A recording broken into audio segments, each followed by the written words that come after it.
안녕하세요. 오늘은 전기장치에 대해서 알아보도록 하겠습니다. 전기장치를 살펴보기 전에 전기의 3요소에 대해서 먼저 알아보겠습니다. 전기의 3요소에는 전류, 전압, 저항이 있는데요.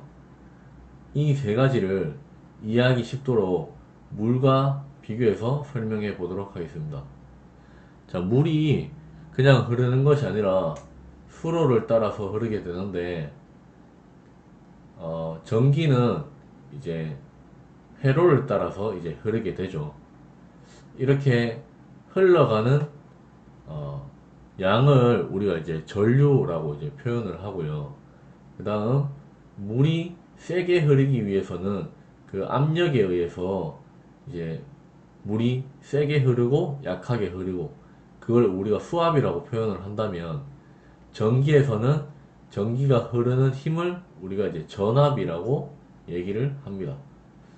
그리고 흐르는 힘을 방해하는 힘이 있는데, 그거를 우리가 이제 저항이라고 이제 얘기를 합니다. 전기에 있어서 전류와 전압은 클수록 좋은 것이고, 저항은 적을수록 이제 좋은 것이죠.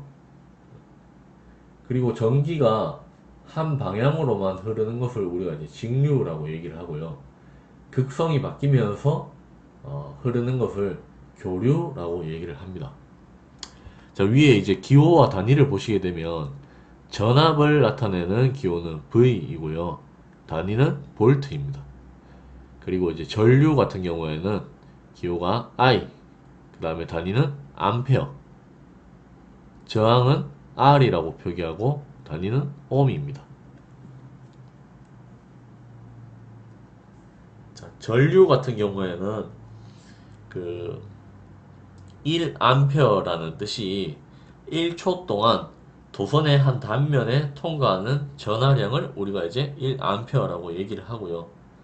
그 다음에 이제 전압의 경우에는 전압이 클수록 더 많은 전기 에너지를 이제 지니고, 전압이 0일 경우에는 전류가 흐르지 않습니다. 전기가 아무리 많이 있더라도 전압이 0일 경우에는 전기가 흐르는 힘이 없기 때문에 전기가 이제 흐르지 않는 거죠.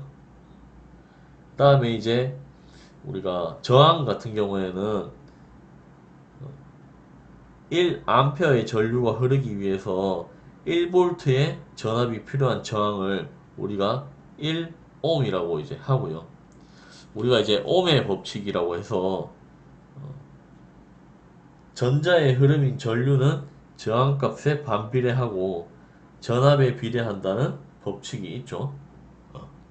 그래서 옆에 이제 상관관계를 보시게 되면은 전류, 전류는 전압 나누기 저항이다, 이렇게 되어 있죠.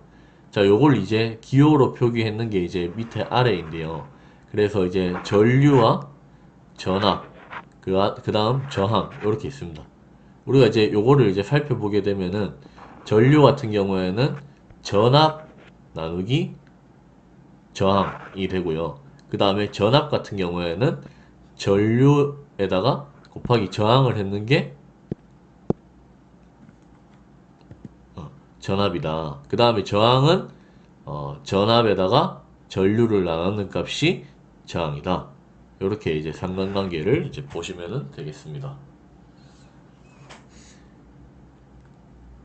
그리고 이제 전기는 지금 아까 전에 우리가 물이랑 비교해가지고 표현을 했는데, 물도 보시면은 높은 곳에서 낮은 곳으로 흐르듯이 전류도 마찬가지로 전압이 높은 곳에서 낮은 곳으로 이제 흐른다, 그렇게 이해를 하시면 되겠습니다. 자, 전기를 이용한 전기장치에는 어떤 것들이 있는지 한번 살펴보겠습니다. 자, 지금 보이시는 것과 같이 총 6개 정도의 전기장치들이 있는데요. 전기를 필요로 하는 장치들이 있는데, 첫 번째로는 축전지, 다른 말로는 우리가 이제 배터리라고 얘기를 하죠. 자, 이거는 이제 전기를 저장시켰다가 이제 전기를 사용할 때 사용하는 장치이고, 그 다음에 이제 시동장치. 시동장치 같은 경우에는 전기 에너지를 역학적 에너지로 바꾸면서 전기장치에 전력을 공급하는 장치이다. 그 다음 충전장치. 이제 전기를 사용하게 되면은 전기가 이제 줄어들게 되겠죠. 그 전기를 갖다가 다시 이제 충전해주는 장치로서 발전기와 이제 조전기가 있습니다. 그 다음에 이제 예열 장치. 이제 그 연소실이나 흡기다 기관 내에 공기를 예열시키는 장치다. 이제 연소가 이제 제대로 일어나기 위해서는 온도가 이제 너무 떨어지면 안 되는데 거기를 이제 예열시키기 위해서 이제 시동을 보조해주는 장치다. 그렇게 보시면 되고요. 그 다음에 이제 등화 장치. 등화 장치 같은 경우에는 우리가 주행할 때 사용하는 이제 라이트라든지 뭐 깜빡이라든지 등 그런 이제 그 전조등, 보안등, 방향지시등 이런 장치들을 이제 얘기를 합니다. 이때 이제 전기를 또 사용하고 있고요. 그 다음에 이제 냉난방 장치. 우리가 이제 여름, 겨울철에 이제 외기에 있는 공기를 갖다가 냉각 또는 난방을 하는 장치다. 이때도 저희가 이제 전기를 이용해서 이제 사용을 하고 있습니다. 그래서 여기 있는 이제 장치들은 다 이제 전기를 필요로 하는 장치들이다. 종류 정도 이제 봐두시면 되고요. 이제 하나씩 상세하게 살펴보도록 하겠습니다.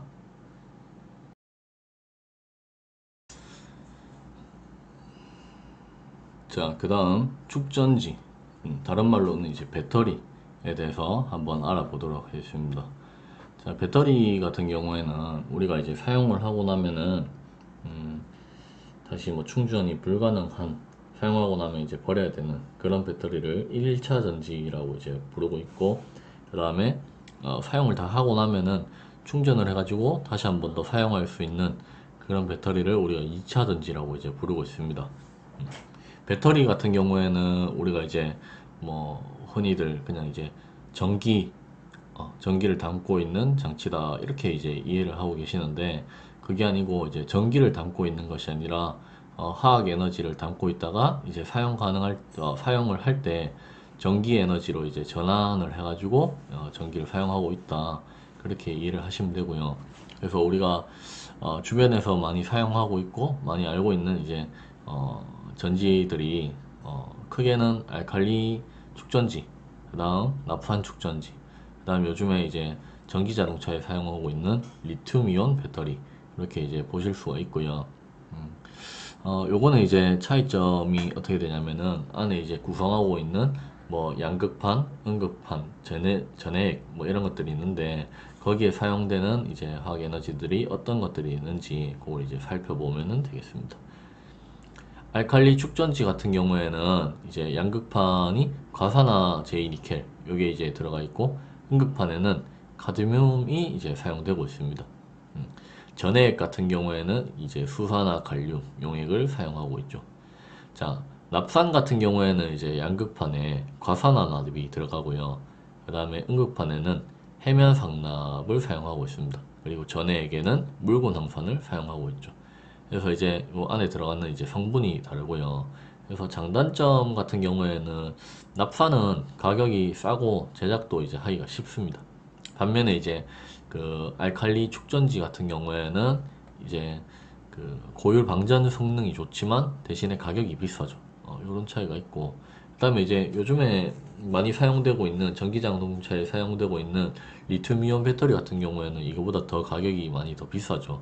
어, 그런 이제 차이들이 있습니다. 그래서 이제 기본적으로 이제 배터리를 사용하는 배터리 작동 기본 원리에 대해서 한번 살펴보도록 하겠습니다.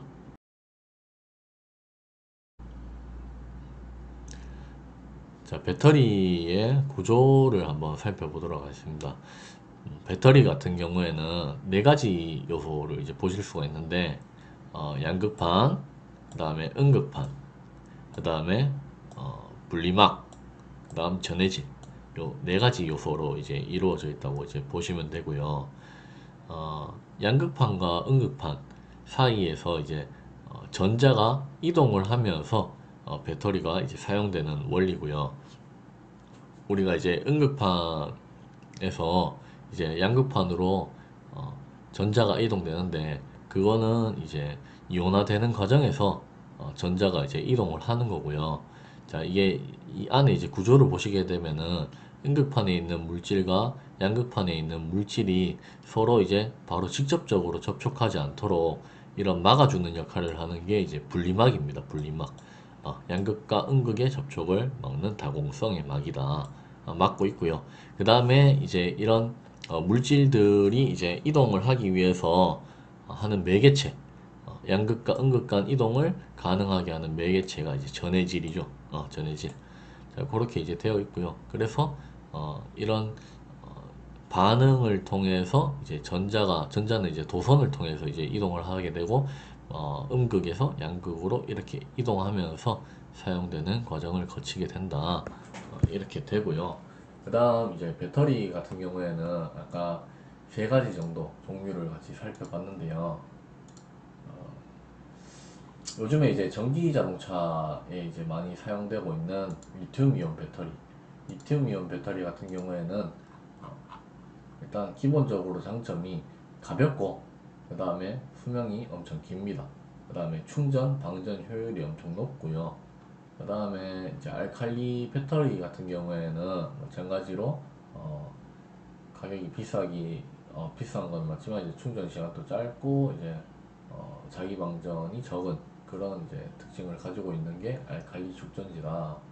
그 다음에 이제 납산 배터리 같은 경우에는 충전지 같은 경우에는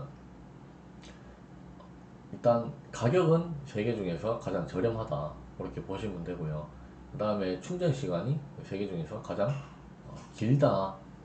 그 다음에 이제 납산 배터리 같은 경우에는 과방전 상태로 오래 방치를 했을 경우에는 황산화 현상이 발생해 가지고 방전 시에 달라붙어 있던 황산염이 충전 시에 이탈되지 않고 그대로 극판에 붙어 있는 현상이 많이 일어나는 배터리로서 단점이 조금 많이 있죠. 그래서 이제 요즘에 이제 생산되는 배터리 중에서는 이제 잘 사용하지 않고, 어쨌든 옛날에 이제 사용했던 배터리 중에서는 이제 많이 사용됐던 배터리 중에 하나다, 그렇게 이제 보시면 되겠습니다. 자, 그 다음에 이제 배터리 같은 경우에는 우리가 한번 사용하고 버리는 것이 아니라 충전을 통해 가지고 다시 또 사용을 하고, 또 사용하고 나면 충전하고, 이런 것들을 이제 반복하게 되는데요. 그래서 이제 충전하고 사용되는 걸 우리가 이제 또 표현을 어떻게 하냐면 이제 방전이라고 이제 얘기를 합니다. 그래서 충전과 방전 과정을 거치게 되고, 이런 것들이 반복되게 되는데 한번 살펴보도록 하겠습니다. 자, 기본적으로 이제 이 안에 있는 물질들이 반응을 하면서 음극판에 있던 전자가 양극판으로 이동하는 과정이 이제 방전이고요. 그 다음에 이제 이 전자가 빠져나가는 것이 아니고, 이 양극판에 있던 전자가 다시 음극판으로 이동하는 과정이 우리가 이제 다시 충전되는 과정이다. 그래서 전자를 이렇게 저장하고 있다가 이제 또 사용하는 그런 과정들을 거치게 되죠. 근데 이제 우리가 그 사용을 하면 이제 방전이라고 얘기하는데, 이런 외부의 자극 없이 갑자기 전자가 이제 줄어드는 그런 현상을 우리가 이제 그 자기방전이라고 이제 얘기를 합니다. 여기 보시면 이제 충전된 축전지가 부하가 없는 상태에서 자연적으로 방전되는 현상을 우리는 자기방전이라고 한다. 자, 그런 원인은 어떤 것들이 있는지 살펴보시면은 기본적으로 이제 그 안에 있는 불순물 또는 단락, 누전, 이런 세 가지 요소들을 이제 자기방전의 원인으로 이제 볼 수가 있고요. 이제 배터리의 용량 같은 경우에는 이제 전해액의 온도와 비중에 비례하고요. 그 다음에 이제 극판의 크기와 수에 비례한다. 이렇게 이제 살펴보시면 되겠습니다. 자, 다음으로 넘어가기 전에 플레밍의 왼손 법칙부터 먼저 보고 넘어가도록 하겠습니다. 플레밍의 왼손 법칙이라 하면은 요 왼손을 요 그림과 같이 이제 그 만들었을 때 전류의 방향에 따른 어떤 힘의 방향, 이런 것들이 어느 방향으로 향하고 있는지를 이제 확인할 수 있는 그런 이제 규칙 같은 건데, 지금 왼쪽 편에 있는 그림과 같이 자기장이 이제 흐르고 있는 이 안에 도선이 지나갔을 때 이 도선에 전류가 흐르게 되었을 때 이 도선에 작용하는 힘이 어디로 작용하게 되는가, 이런 방향을 알 수 있는 거라고 생각을 하시면 되거든요. 오른쪽에 있는 왼손으로 이 모양을 만들었을 때 자기장의 방향은 앞을 향하고 있고, 그 다음에 이 지나가는 도선의 전류의 방향이 오른쪽을 향하고 있을 때는 힘의 방향이 위를 향하게 된다. 자, 반대로 이제 전류의 방향이 왼쪽 편을 향하게 되면은 힘의 방향은 어디로 간다? 아래로 가게 되겠죠. 그런 식으로 이제 자기장의 방향에 따른 전류의 방향, 이게 이제 방향에 따라서 힘의 방향이 어디로 결정되는가, 이런 것들을 알 수 있는 거고요. 이 플레밍의 왼손 법칙 같은 경우에는 전동기의 원리, 작동 원리에 이제 적용이 되기 때문에 기본적으로 이거를 이해하고 넘어가셔야 됩니다. 네. 다음으로 자, 요 그림을 보시게 되면은 기본적으로 이제 전기 장치들이 어떤 식으로 이제 작용하는가 안에 이제 내부 구조를 전기 장치만 이렇게 이제 표시를 해놨는 그림을 보실 수가 있는데, 우리가 이제 시동이 꺼져 있는 장치를 갖다가 제일 처음에 스위치를 이용해서 켜게 되죠. 그럼 켜게 되면은 이 자극을 받아서 배터리에 있던 어떤 화학 물질들이 이제 반응을 해서 전자가 이제 이동을 하면서 이제 전기가 발생하게 됩니다. 그걸 이용해서 이제 시동 전동기가 이제 움직이게 되고요. 전류가 흐르게 되니까 아까 같이 왼손 법칙에 의해서 힘이 이제 방향이 결정되겠죠. 그래서 이제 움직이게 되면은 이 움직이는 힘에 의해서 또 돌아가게 되고 엔진이 이제 돌아가게 되고요. 그 엔진 돌아가면서 나중에 또 발전기까지 이제 작동하게 되는 그런 순서를 우리가 이 그림을 통해서 이제 확인해 볼 수가 있습니다.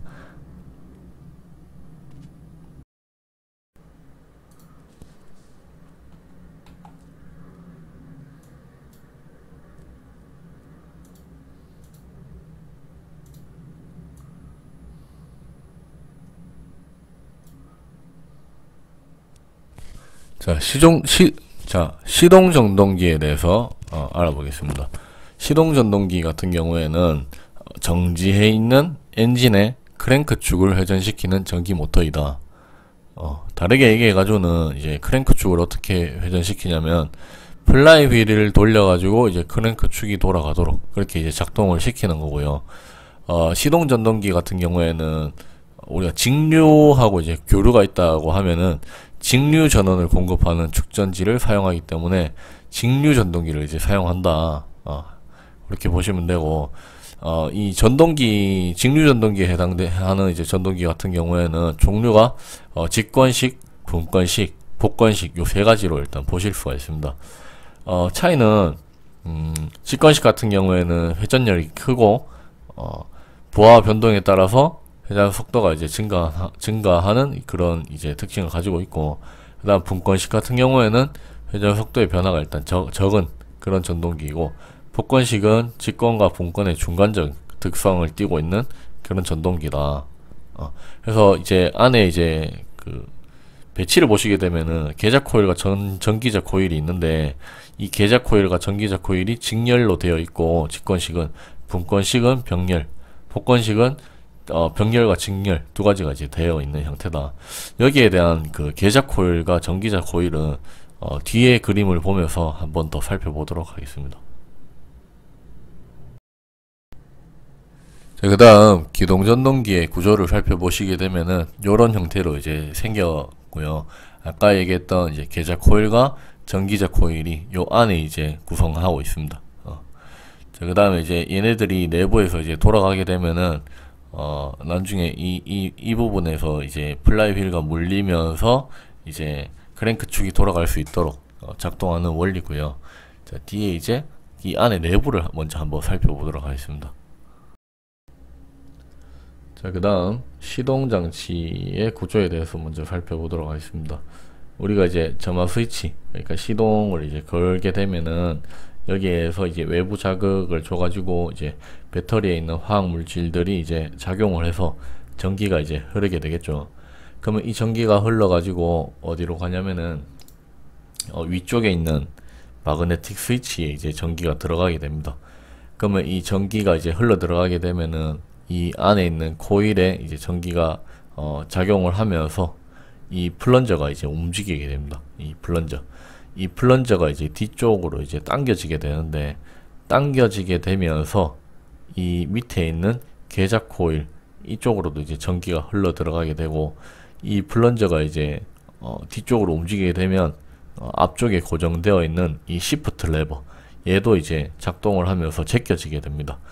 제껴지게 되면은 이 앞쪽 시프트 레버 앞쪽에 있는 이쪽 피니언 기어가 이제 그 여기에 있는 플라이 휠에 있는 기어와 이제 물리게 되는 거죠. 그러면 이제 돌아가면서 플라이 휠이 같이 돌아가게 되면은 거기에 이제 고정되어 있는 크랭크 축이 이제 작동을 하게 되는 거죠. 이런 순서로 이제 작용을 하는 것이고요. 그 다음에 이제 여기에 있는 오버러닝 클러치 같은 경우에는 이 회전하는 힘이 이 안에 이제 계속 작용하게 되면은 원심력에 의해서 모터가 망가지기 때문에 그 중간에서 이제 회전하는 힘이 계속해서 전달되지 않도록 차단하는 역할을, 조절하는 역할을 하는 게 이제 오버러닝 클러치다. 그렇게 이해를 하시면 될 것 같고, 제일 처음에 이제 시동을 걸게 되면 어떤 순서로 작용해가지고 얘가 이제 어떤 순서로 이제 작용하는지 그거에 대한 이제 개략적인 거를 먼저 이해를 해두시고 그 뒤의 내용을 다시 한번 살펴보도록 하겠습니다.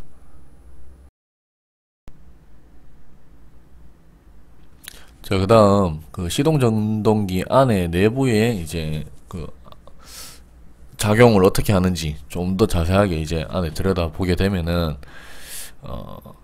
안쪽에 이제 그 이 계좌와 전기자가 있고, 그 다음 정류자와 브러쉬가 있습니다. 자, 계좌는 이제 고정돼 있다 해가지고 우리가 이제 고정자라고 하기도 하고, 그 다음 전기자 같은 경우에는 이제 전류가 흐르게 되면은 힘이 작용을 하면서 이렇게 움직이게 되는데, 움직이면서 회전한다 해가지고 우리가 다른 말로는 회전자라고도 합니다. 그래서 이제 전기자와 계좌 또는 이제 고정자와 회전자 이렇게 이제 얘기를 하고요. 그 다음에 이제 여기에 보면 이제 계좌와 계좌 사이에 뭐가 작용을 하냐면은 자기장이 작용하게 되는데, 이 자기장의 방향이 왼쪽에서 오른쪽으로 이렇게 이제 작용을 하게 되죠. 이거를 우리가 이제 계좌 자속이라고 이제 얘기를 합니다. 그래서 이제 아까 전에 배웠던 그 플레밍의 왼손 법칙이 우리가 기동 전동기에 이제 적용이 된다고 말씀드렸죠. 그래서 이제 다시 아까 그림을 보시게 되면은 전류의 방향이 오른쪽으로 가고 자기장의 방향이 앞쪽으로 갔을 때 힘의 방향은 위다, 이렇게 이제 얘기를 했었습니다. 그래서 이 그림, 손에 어떤 이 그림을 갖다가 지금 보시는 요 그림에 이제 적용을 하시게 되면은 전류는 지금 여기 플러스에서 마이너스로 이제 흐르기 때문에 지금 전류가 흐르는 방향은 요렇게 이제 흘러가게 됩니다. 흘러가게 되면은 이 전류의 방향과 자기장의 방향에 따라서 힘의 방향은 어디로 작용하게 되냐면은 이 오른쪽 같은 경우에는 위를 향하게 되고요. 그 다음 이제 전류가 이렇게 흘러가지고 이렇게 되돌아오게 되면은 방향이 이제 반대가 되겠죠. 자기장은 이제 오른쪽 방향이 계속 고정되어 있지만 전류의 방향이 여기서부터 이제 전환되면서 이 방향이 바뀌게 됩니다. 그럼 당연히 이제 힘의 방향도 오른쪽 편은 위를 향하고 있었지만 왼쪽으로 가게 되면은 힘의 방향이 아래쪽으로 향하게 됩니다. 그러면은 지금 여기 있는 이제 전기자, 회전을 한다고 했죠. 그래서 이제 회전자라고 했는데, 이 전기자가 이제 회전을 하게 됩니다.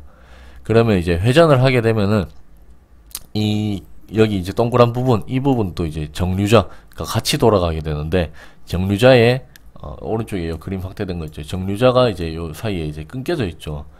이 부분이 이제 방향이 돌아가면서 이 빈 부분이 이렇게 가로 방향으로 놓이게 되면은 이 순간 힘이 이제 0이 되어 버립니다. 0.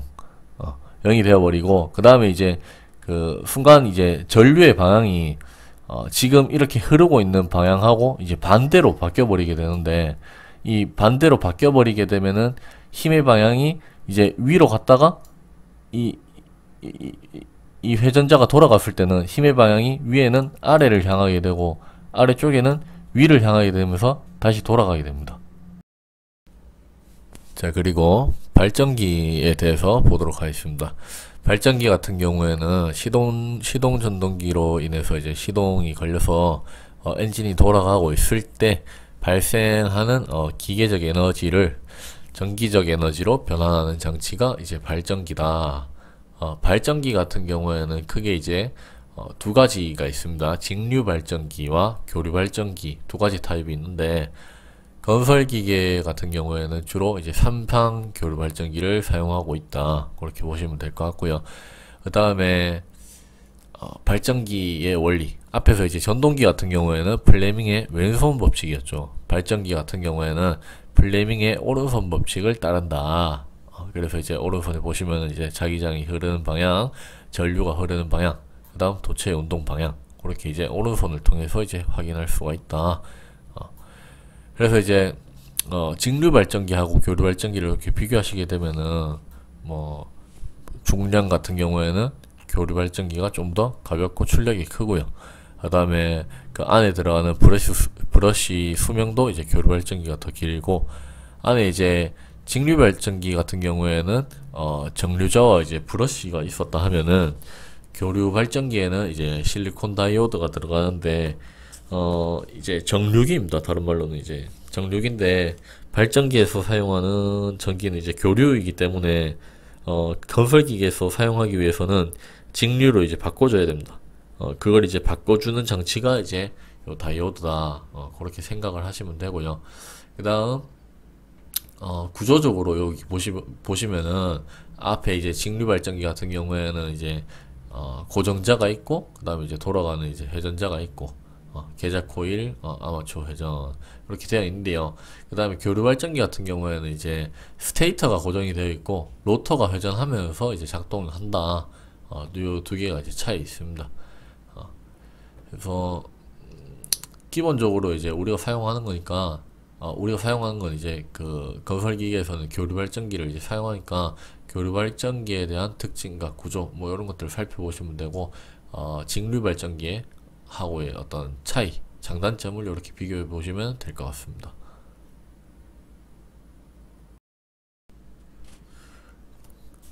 그리고 이제 전기를 이용해 가지고 우리가 이제 사용하는 장치들이 뭐 예열 장치라든지 계기 장치라든지 아니면 냉난방기라든지 뭐 이런 장치들이 있었는데, 그 중에 이제 등화 장치를 보시게 되면, 등화 장치는 이제 전조등에서 이제 크게 두 가지, 세미 실드 빔형, 그 다음에 실드 빔형, 이렇게 이제 두 가지로 나뉘는데요.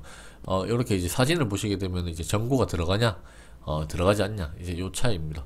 그래서 장단점은, 이렇게 전구가 들어가는 것 같은 경우에는 안에 이제 필라멘트가 단선되었을 때 전구만 교체하면 되고요.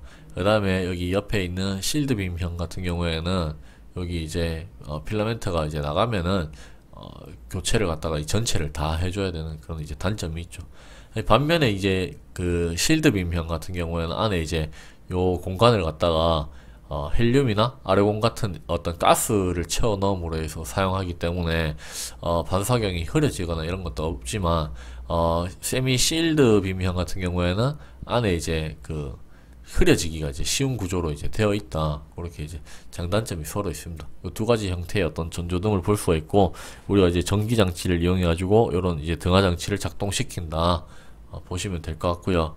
그 다음에 뭐 계기 장치 같은 경우에는 뭐 이제 어떤 종류, 어떤 계기판들이 있는지 정도 봐두시면 될 것 같은데, 속도계, 주행 속도를 나타내는 계기판이죠. 그리고 유압계, 안에 들어가는 오일의 압력, 뭐 이런 것도 유압 장치의 압력을 나타내는 장치고요. 그 다음 온도계라 하면은 엔진에서 발생하는 그 열 에너지를 갖다가 이제 냉각수가 이제 그 냉각을 시켜주면서 그 온도가 상승하게 되는데, 그 온도를 나타내는 온도계. 그 다음 연료계 같은 경우에는 잔류 연료량을 나타내는 계기판이다. 그 다음 전기장치의 어떤 전압을 나타내는 전압계. 그 다음에 이제 경고등, 이제 어떤 특정 장치의 어떤 불량 상태를 갖다가 경고를 표시해주는 장치가 경고등이다. 자, 마지막으로 냉난방 장치를 이제 보도록 하겠습니다. 외부에 있는 온도를 따뜻하게 하거나 차갑게 이제 온도를 변화시켜주는 이제 장치인데, 그 중에서 이제 냉방 장치 같은 경우에는 이제 그림과 같은 구조를 이제 띄고 있고요. 그 다음에 이제 외부에 있는 온도를 차갑게 해주는 역할을 하는 장치이죠. 그래서 이제 이 작동하는 순서 같은 경우에는 압축, 응축, 건조, 그다음 팽창, 증발 이런 순서대로 이제 작동을 하고 있고, 이 안에 들어가는 것은 이제 냉매라는 것이 냉각 작용을 일으켜서 이제 그 외부에 있는 온도를 이제 차갑게 변화시켜주는 원리로 이제 작동을 합니다. 냉각 장치, 이것도 이제 들어갈 때 전기가 이제 필요로 하는 장치이죠. 이렇게 이제 간단하게 봐두시면 될 것 같습니다.